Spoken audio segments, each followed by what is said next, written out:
Welcome back, ladies and gentlemen, to the all-time Euros tournament. If you didn't watch the previous games, I highly recommend them. There was some chaos going on, so go ahead. I'll leave that up on the eye things right now. Wait. Okay, let's move on. But essentially what I am doing here is, since the Euros and basically every other major sporting league and event has been canceled for the foreseeable future, I thought, why not go ahead and hold a virtual tournament so that we have something to watch? But instead of just a normal Euros tournament, what if we took the best players that have represented their countries throughout all of history, place them onto a historic super team, and then take those historic super teams and put them in an 8-team single elimination tournament to see which country is truly the all-time kings of Europe. We're going to break down the starting 11, some key players, and then we're going to put them into a simulation season, and whoever gets higher up on the table there is going to win home field advantage in the live action match, and that's where it really counts, because it's one game. Winner moves on, loser goes home. And today we got the big one, boys. 3rd seed all-time Spain versus 6th seed all-time England. So if you are excited, go ahead, take your hard direct nipple, swoosh into the like button right now, subscribe if you are new, and tell a friend about this. We're going to be posting this every Wednesday and Saturday right here at this time, so come hang out for every premiere. As you're in the premiere right now, can I get a Q in the chat if you're in quarantine? If you're watching this, leave a Q in the comment section and let people know that we're all in this together, man. You're not alone. But enough of my jibber jabber, let me introduce you to the all-time España side. Sí, me gusta, me amo el gordo chino.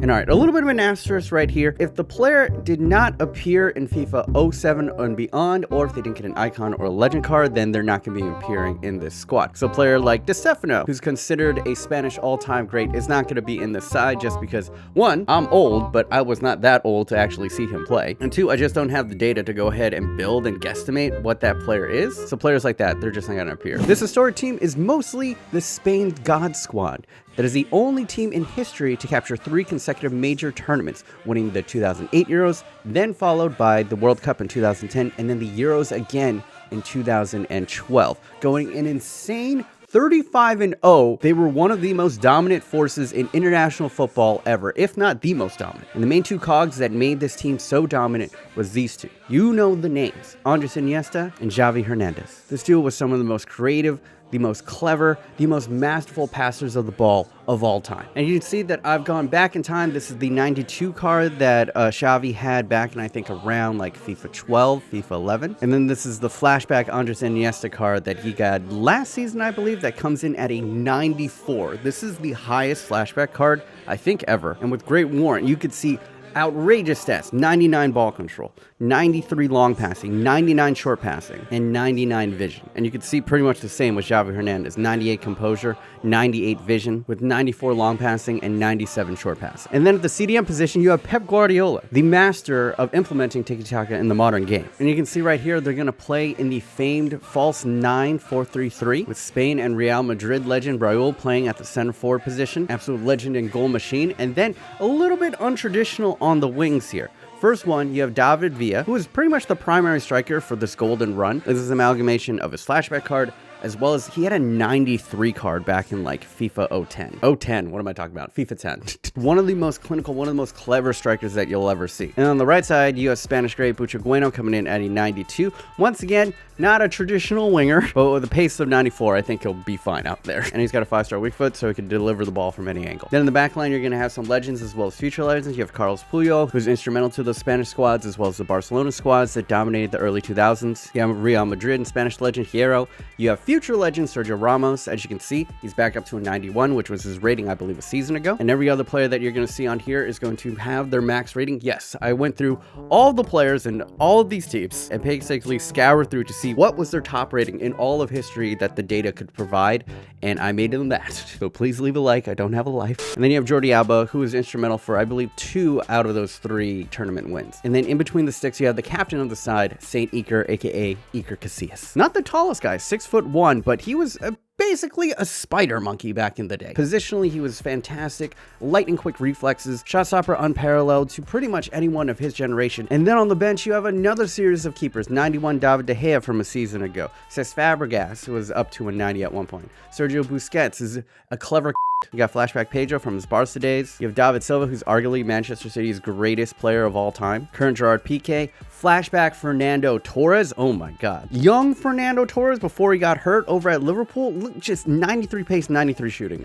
I don't really have to say anything else. Then you got throwback Spilicueta. This is flashback Juanfran that he got a card last year, as well as Juan Mata in his peak days over at Chelsea. And as you can see, we're going to play the classic 4-4-3 false 9 with Raul posting up as a center forward, playing the false 9 instruction. Both Iniesta as well as Xavi are going to have the free roam ability. Let them do what they do. And as for their tactics, they're going to play basically how Barcelona and Spain played in their golden era. Constant pressing, really high up the pitch. And then when they win the ball, they would just hold it until they would literally pass you to death. With the all-time Spanish side coming out to an attack of 91, a midfield of 89, and a defense of 90. How is the midfield 89? It's 94 rated Iniesta and then 92 rated Xavi Hernandez. How is that? I don't know. But how does it compare to the all-time England side? Quick side note, the England team at the 2004 Euros is the reason why this channel exists. They're the reason, as an American, I got into football. When I was little, I was stuck in Hong Kong for a month, and the only thing that I could understand that was on TV was the 2004 Euro tournament. And the only player that I knew was David Beckham. So I was like, oh, who does he play for? England? I'm rooting for this team. And ever since then, I've had a soft spot for the England team, as well as just a fascination with English football. And the man who truly got me into the beautiful game, and now for the first time in one of these experiments, all-time David Beckham is gonna be participating. But with SoFIFA finally adding the database for FIFA 07, there's an 87 rated David Beckham. I took those stats and then combined them with his legend card in PES. Yes, he's actually a legend in PES, but not in FIFA. I guess he was too expensive for EA, and was able to create prime David Beckham. And we're gonna be deploying him out on the right mid position with these outrageous stats: 98 crossing, 97 curve, 99 free kick accuracy, and 96 long pass. PES might have overdone it a little bit, but hell, it's fun. And then we have this golden generation midfield: Steven Gerrard, Frank Lampard, and Paul Scholes. All iconic names, all played at the same time. We're all in the England squad at the same time. And for some reason, it just never worked out, and this is why. How do you fit all three of them into the midfield alongside Becks? And how do you tell one of these three, Scholes, Lampard, or Gerrard, hey, you're going to start on the bench? And that is the same problem that I have today. How do I fit all of them in at the same time? Do I switch to a 4-3-3 and play Lineker out on the left? But personally, I just feel it's a bit more English if we just play a flat 4-4-2. Proper English football. So for that, we are going to deploy Steven Gerrard on the left mid position. And Gerrard and Beckham are not going to be more traditional wingers. They're going to be more center midfield. And then up top, you have two England greats. You got Gary Lineker. Most of you guys probably know him from his broadcasting these days. But back in the day, he was an absolute poacher. Played for Barcelona for a while. Pretty rare for an English player. He won the Golden Boot at the 1986 World Cup. And, fun fact, through the entirety of his career, Gary Lineker has never received a red card or a yellow card, which seems impossible. Like, he must have accidentally slid into someone at one time. But yeah, the guy alongside him has gotten himself a fair amount of yellow and red cards in his day. This is flashback Wayne Rooney. Back in the day, he used to have a 93 card, I think in like 08. And young Wayne Rooney was a goddamn force of nature. He was powerful, pacey, tenacious, and you can just see it right here in his stats: 91 pace, 93 shooting, 91 dribbling, and 91 physical. Was he a little bit overrated in the old FIFA, since I think he was like the poster child back then? A little bit. And then the back line, they have a bunch of future icons. You got Ashley Cole coming in at an 88. You have current icon Bobby Moore, as well as current icon Rio Ferdinand. And then at the right back position, you have Gary Neville, who had, I believe, a Legends card back in FIFA 16. And same thing with David Seaman, who comes in at an 88. He also had a Legends card back in FIFA 16. And then on the bench, you have a series of other icons. You have Michael Owen, who actually won the Ballon d'Or in his 20s, and then became the most boring commentator of all time. You have Sol Campbell coming in at 89. Alan Shearer, one of the most prolific goal scorers in Premier League history. You have John Barnes, Ian Wright. I went back and I created John Terry back in his prime. And bro, John Terry in his prime, he had 85 sprint speed, 93 strength, and 95 stand tackle. What a machine. And the backup goalkeeper being Joe Hart. One of the few modern day players to make it on here is Raheem Sterling, coming in at an 89. Harry Kane was supposed to make it onto the squad, but he's yet to square it to Sterling. Too soon, guys. And then you got old legend Jamie Carragher. You got modern day Dele Alli, modern day Alexander Arnold, as well as modern Kyle Walker. With all-time England coming in with an attack of 92, a midfield of 89, and a defense of 88. I am still single-minded. All right, so I've taken these two historically great teams and placed them into career mode. We sit on July 1st of 2019. I'm going to go ahead and take this and sim all the way to the end of the season. So as we get that started up, you guys can go ahead, vote up on the iThings right now on which team you think is going to come out on top. And a quick reminder that whoever finishes higher on the table will get a home field advantage for the live action match. And as for me, to remain neutral, I shall be simming as AS Monaco. And this one is gonna be tough to really call who's gonna win it in the simulation. They're pretty evenly matched, but I think I'm gonna go with Spain just because I think they're a little bit stronger in the back line. But I guess we'll see at the end of the season. Take it away, Time Wizard. Go, Time Wizard! All right, boys, so on June 1st of 2020, let's see how the players did at the end of the season. And boom! Oh my God, England coming through! Gary Lineker winning the Golden Boot with 29 goals, as well as Wayne Rooney coming in second place with 27. But Spain have 3 players consecutively: Villa with 25, Pedro with 25, and Cesc Fabregas with 23. Wow. And all the way down in 15th, you have John Barnes coming in with 15 goals. So each nation getting 3 players onto this list apiece. We go over to this. Oh, okay. Cesc Fabregas coming in with 22 assists, winning the Golden Ball. Wayne Rooney right behind him with 21. Pedro coming in with 10. Paul Scholes coming in with 9. Raul coming in with 9. And Lineker coming in with 9. Once again, very close. What? England cheated! The headline here, Iker Casillas goes ahead and wins the Golden Glove. 25 clean sheets. Seems very dominant. You have to go all the way down to 7th place to find England's keeper, David Seaman, who came up with 11 clean sheets. Right below him, little bit skullduggery from the English side because they signed Manuel Neuer. And he also got them 10 clean sheets. But still, you combine those two, that's 21 clean sheets to 25 for Iker. I think Spain might have gotten this. Monaco in 3rd. Manchester United... Okay. Yeah. It was always going to be tough, especially with the back line that England had. They weren't going to go undefeated, and Spain did just that. They went undefeated. In fact, they dropped 2 points the entirety of the season, scoring 129 goals, although defensively, they were very similar. Spain allowing 13 goals, while England allowed 14. So yeah, that's not how I predicted it would go, but still, Spain go ahead and do win this portion, which means they will get home field advantage in the live action portion. Let's take it there now.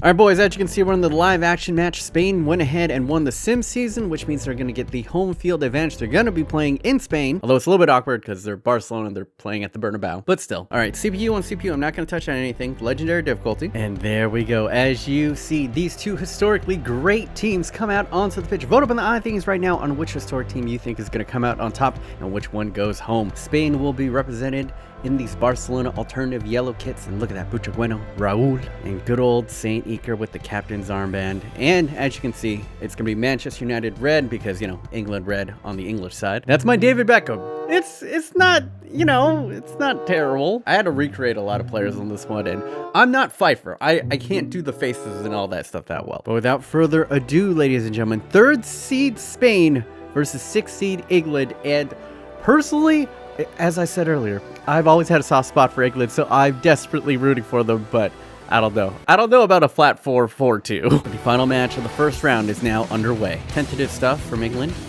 Beckham linking up with Neville. Where's he going to go here? Sends it across! Lineker's there! Oh, and he puts a shot on target, but rather easy for Casillas to save. Rooney playing it down the line to Bex. Bex looking inside to Lineker. Lineker fires, shoots, and Casillas able to save once again. Just finding that inch of space to get the shot off, but not good enough to beat Saint Iker. Sending it in, the handsome one. Puts it, Lineker's there! It's off of the post! Oh my God, it's cleared off of the line twice! And England came that close. Classic England. Bex is floated a little bit centrally now. Over to Wayne Rooney. That's what he does best. Receiving the ball, driving through, but ooh, hounded down. That is a penalty. I mean, that is a free kick. David Beckham, 37 yards out, flicks it. Bitch. That was awful. Beckham, what are you doing? Holding on to possession. Scholesy over to Frankie Lamps. Oh, but Guardiola, strong. A reading of the game from Scholes. Lampard goes from distance. Okay. England have had a couple of decent chances. A lot of great chances, actually, but just cannot find the back of the net. And now, can Spain make anything happen here? They've basically been non-existent. In fact, England's been the one dominating the possession so far. Now Iniesta. Hernandez! They've unlocked the defense for Raul! And oh my God, a brilliant chance, but Raul hits it right at David Seaman. And that is how the first half is going to end. There we go. As you can see, England was peppering Spain with shots throughout, but Iker Casillas was up to every challenge. 3 shots on target, 4 shots total. This was a little bit surprising. I felt like England were dominating the game, but possession is about 50-50. Spain had been the far superior in tackles, 3 tackles to 0. And right at the end there, Spain easily could have taken the lead. Anyone's match in the second half, guys. It's 0-0. Plays it down the line. Butragueno marking him. Ashley Cole still has the ball. Still has the ball. Still has the ball. Runs all the way back to the midfield. Xavi Hernandez. Oda Raul. Xavi looking down. Down the line to Raul. He's got a bit. He flips it up to the back post. And yes, it's there, but a great save. Oh my goodness. David Villa just holding. And that is going to be it. It is 0-0 at the full 90 in extra time. The final match of the first round is going to go into extra time. Down the line over to Fabregas. Fabregas able to claim. Just has to play it back. Hold on to Julio with the scissor kick. Very unnecessary. We're looking out here. No one's really marking Raul. He can shoot with his left if he really wants to. Oh, but Bobby Moore patiently reading the game, and absolutely nothing happened in that first half. Spain have a set piece late in extra time. Sends it close. Oh my god, no one claimed that one. Both teams very cautious. Seem rather content to take it into injury or take it to pens, unless Spain can get something here. This is pretty much it. David Villa to Iniesta. David Villa can send in a final cross to win the game, but Gary Neville, crucial block off. And yes, we are going to pens. Oh dear. England, not the best history with pens. We're gonna be completely honest. And here we go. First one up, David Villa against David Seaman. Slots it home. Excellent penalty from the Spaniard. Now Alan Shearer, substitute in extra time. Puts it just as clinical. We're tied 1-1 now, says Fabregas. Stepping up, fires, David Seaman blocks it. Now Wayne Rooney. Oh, but Casillas blocks it as well. We're still at 1-1 apiece. Now another save from David Seaman. This is ridiculous. Frank Lampard stepping up off of the post. What is going on? Iniesta skies it. This is the worst penalty of all time. Now Ashley Cole stepping up. Casillas able to save that. They've made 1 apiece. This is ridiculous. Roll off of the bar. And oh my god, Stevie G can put England through past Spain here if he can score this. Steps up, fires off of the post. Butragueno now off of the crossbar. We've had 2 penalties made. This is the most ridiculous penalty shootout ever. And now Bobby Moore, the defender, to win it for England. He does! England have defeated the 3rd seeded Spain. England are through on penalties. Oh my god. And I can't hold it. This is the team that I'm rooting for, guys. And after freaking 90 minutes, 2 periods of extra time, Spain had some excellent chances in on net. Easily the worst penalty shootout you will ever find on YouTube. Bobby Moore scores the 2nd in pen for England to put them through. And look at that. Look at this mirror image of him holding the World Cup. Is it coming home, lads? Let me know in the comments down below. We take a look at the end of the match, and it was a razor close competition. England definitely were on the front foot in the second half, but Spain had 2 immaculate chances. One at the very end of the first half, as well as about midway through the second half. Possession battle was very interesting. You would think that it would heavily favor Spain, but England actually edged them out 51 to 49%, having long stretches of possession. And you can see defensively, Spain were excellent.